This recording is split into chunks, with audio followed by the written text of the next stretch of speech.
Welcome to Penrose Learning, where we make understanding easy. You begin by picking the right filter and ensuring the lens is clean. This matters because a dirty surface changes contrast and flare. Once chosen, thread or mount the adapter ring gently to avoid cross-threading and attach the filter so it sits flush.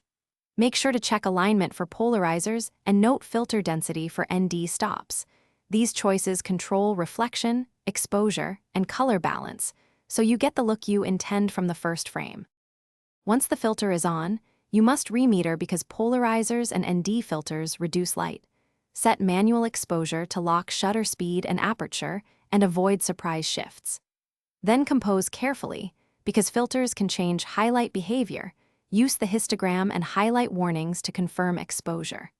Make sure to refocus after adding a filter if your camera hunts, and stabilize the camera with a tripod for long exposures. These steps prevent motion blur. You finish by taking test shots and reviewing them at full resolution so you can spot color shifts, vignetting, or ghosting.